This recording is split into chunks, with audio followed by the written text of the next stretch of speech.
Hi, we are with Sandra D'Souza, who's written a remarkable book. And we are going to speak with her about this book for a few minutes. And let's start with our first question. Um, what Before we get into the new book, From Bias to Equality, Sandra, can you tell us a little bit about yourself? Sure. Let me see where I start. I guess I've in my career, in terms of my career, I started off actually as an accountant. And I was very fortunate to be promoted to senior management very early on in my career. And surrounded, mainly in management team where it's mainly typical male dominated or white male dominated. And but I didn't see it because I was the only one that was different. I never saw there was an issue. And it wasn't until I guess in my late 20s and also I worked very hard. Being given that opportunity, I really worked my butt off. And but I realized in my late 20s that I need to have something outside of just work. So, and I'm not very good at doing, in Australia we have Lamington drives, and I did that once as a teenager. I never wanted to do it again. So I found an international NGO that advocate for gender equality. And I thought, oh, I could do something like that. It was called Business and Professional Women. And I thought, well, I relate to that. And that was 20 years ago. And as a volunteer, I learned a lot through my work there, all the various activities, issues. I learned how the challenges that I was experiencing was typical type of thing. And while I was doing that, I've about 10 years ago started my own digital marketing agency, and had that sold, and decided I really want to build a business in gender equality, and that's how Elect was founded. So I've sort of combined my professional experience with my passion as one. And so that's very fast, very quick way of kind of explaining my background. Well, you've certainly achieved a lot in a short time. And I was just reading of your book, which is, of course, available on Amazon. And it seems to be in two parts. The first part is about strategies to increase the number of women in a company. And the second part comprises of interviews with 11 corporate executives. Now, what motivated you to write this book, first of all, and why did you choose this format in particular? So initially I thought it would be just a book about the interviews, but the interviews were so varied, and I learned a lot from the interviews. And I thought the book is actually aimed for business leaders who are struggling to have more women represented in leadership team and boards. And they tend to be busy people. So I thought, well, why don't I kind of like do like, it's almost like an executive summary. Why don't I summarize all of that into ways that can be easily read? And that was part one. And I also took excerpts from the interviews into part one of the book, and took all those findings and made it easy to read for the intended audience. And the interviews, they were amazing. It was also different. It was amazing. I found it quite inspirational, and I wanted to kind of like maintain that. And I thought, the reader would get the insights of the individual, learn about them, see if they could relate to them, and realize that if they can do it, then the reader can say, well, you know what, if those interviewees could do it, then I can do it. So that was kind of like the thinking behind it. Hmm. I mean, it's a really interesting format. And the CEOs that you and the leaders that you've interviewed are quite varied because Yeah. they go across all industries. So I was wondering, how did you pick them, and actually, how did you manage to get them to agree, first of all, to interview with you, and second, to be published, in your book? Well, I actually reached out to them through LinkedIn. And so what I did was we had this criteria with I call Elect Stars. And we went through all the companies on the Australian Stock Exchange. And we've done the same with NASDAQ, London Stock, and New York Stock. And to see, okay, how many companies get a point for these of the four criteria. First one was if they get a point if they have a woman CEO or CFO, they get a point if they have a woman board chair, they get a point if they have at least 25% women on boards, and they get a point if they have at least 25% on senior leadership team. And surprisingly, we want to see how many companies got 3 points. And at that time of the research, of almost 2,100 companies on the ASX, only 98 qualified. And so I put that message in LinkedIn. I said, did you know that you're one of less than 5% of companies? You're one of the 5% of companies, less than 5% of companies that actually have gender balance leadership C-suites and boards. Can I interview you? And would you be interested for my book kind of thing? And surprisingly, out of I think there's 98 in there, we found 80 on LinkedIn. And about 30 odd said yes to the interview. That's a pretty good. That's a pretty good percentage. It's like yeah, yeah. yeah.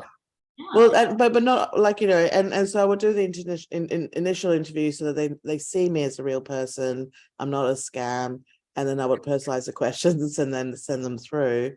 But not everybody, like the questions. It was a lot of work for them as well to provide me the answers, but ultimately, I also wanted, like you said, I wanted a variety. Mhm. There was a big variety of all the ones that I've spoken to, and I like that it didn't matter which industry, the size of the company, whether it's a founding CEO or a CEO that got recruited in, and whether small cap or big cap global business. It's just like they all managed to do it, and that is kind of like for me to illustrate that point. The only one that I added that wasn't part of the ASX because some one of the person helping me with the book or giving me some advice, an editor, has said that you should look at adding a professional services firm, and that's when I knew of a law firm who were very committed to diversity. So and the CEO happens to be a friend of mine, so I reached out to her and said, you need to be in my book. And she didn't say yes right away. She was actually the hardest because she's got this whole, she's terrified of speaking, let alone being writing for a book. But eventually she came around, and so that's how I picked the 11 to give that variety.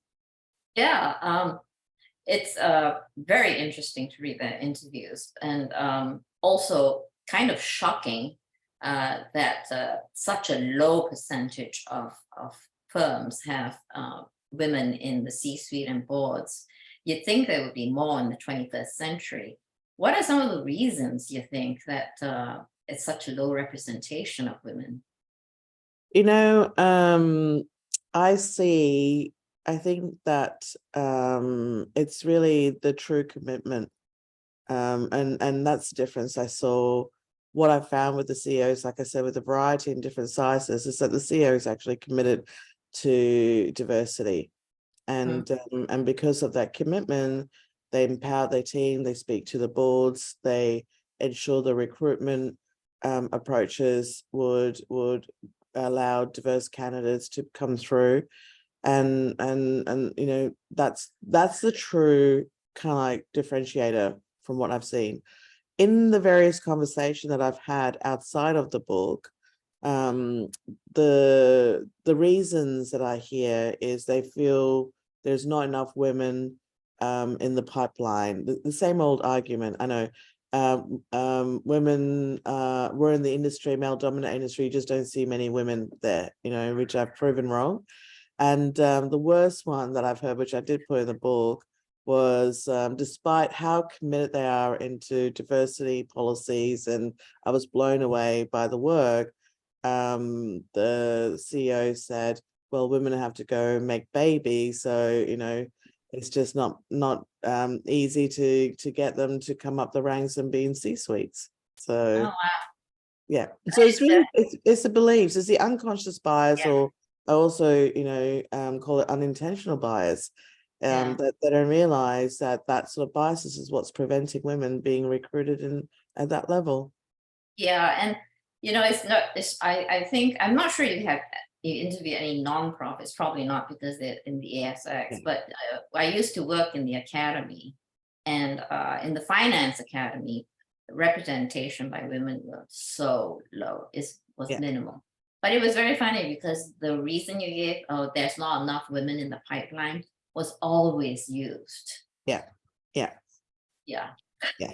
So And it's and very there common. are it's and that's the thing, people like they say the reason and think, okay, I'll get off it because I really want to, we're doing it up to the middle management, Right, and then, oh, they're not coming through, but they don't look right. at, I mean, some of the reasons also, like, the environment is toxic, the this lack of flexibility, when you Mhm. think about the organizational structure, the work hours and things like that, it's not really family friendly. And so when you go to the point of deciding that if you want to have children, it's like you choose your career or family, and most people choose family and think, Yeah, well, there's only so much. And there was one particular woman CEO of a major big financial institution over here, and I won't name names, but her husband basically became the stay-at-home dad so that she could pursue her career,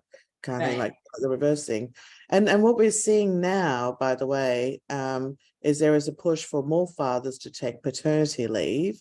And the fathers are saying, well, if I do that, it will affect my career, I'll be penalized, and the issues that they've seen with women are also being seen for men. But until men and women can really juggle family and work life in a supportive hybrid environment, whatever the company can provide, that's when we will see the gender equality. Because I'm not saying like we want all women on the top. Right. It's just like, we just need diversity. Hmm. And you said that the change in culture to encourage women to move all the way up to the C-suite is very much starts from the top. How would a CEO or leader just make sure that this culture of supporting women flows through the whole organization, through middle management, through technical management, etc. So, I think what I've seen, and also from the book, is having targets set in the strategic plan and then empowering their leadership team to deliver those targets and get them to do it. And by having targets that force the KPIs and all that, it actually forces the issue of okay, we need to really do something about it. And what they've seen is the cultural workplace shift. So there's one particular CEO who was recruited in, actually two in particular, who was recruited in, and within 6 months to 2 years, depending which CEO I'm talking about, they've changed from an all typical white, sorry, and I'm not saying, white male is a bad thing. My husband is a white male. So, but just, the standard type of what you see on the board is diverse with color and gender as well. And that's the CEO being committed to it. They get the commitment from the chair of the board, and then they put into the strategic plan, and then they empower their leadership team to deliver that. And then you see the shift in culture because they have to recruit diversity. And one thing actually also came up was the flexibility, all that sort of come up, but also the conversation. The conversation in the company became about life and about family. Like, you don't have to be just work and just out. One even said a male COO, white male COO, but that's all good because it's all part of a diverse team.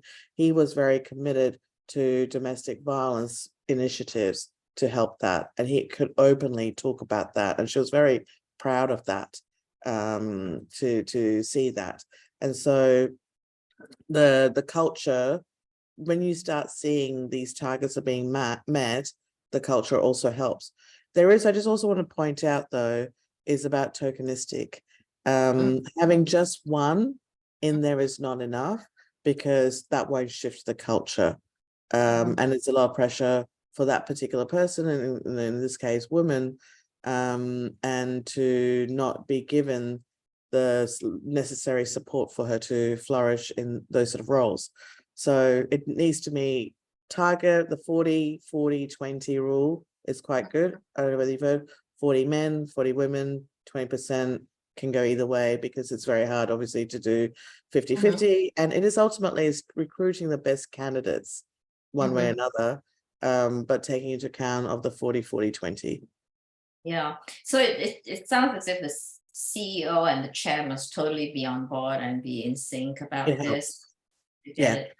And like you say, tokenism doesn't help. And I know everybody talks about equality, gender diversity, etc. Every company talks about it. But as you said, when you look at it, the actions do not match the words. So they have to be truly not just using lip service for this.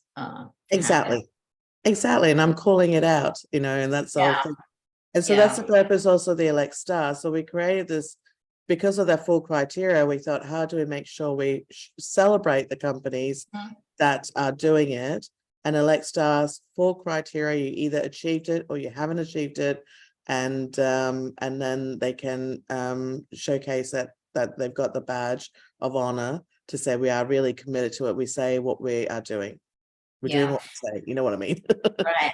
Yeah. What I like about the Alexa kind of criteria is it's just so objective.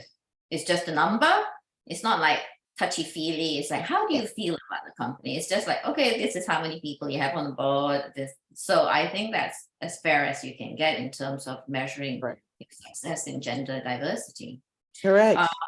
Yeah, so I think that's a really good idea, and what you've placed is great. And my next question was, are you going to expand overseas and look at companies in S&P or in the UK? Yeah, and I'm already doing it. So Okay. the podcast. So I really loved doing the interviews before the book, and I wanted to continue with that. So I've already started interviewing leaders overseas, so Europe, US, and recently I just did one from Tel Aviv. But because listed companies, it can be headquartered outside of where the stock exchange is.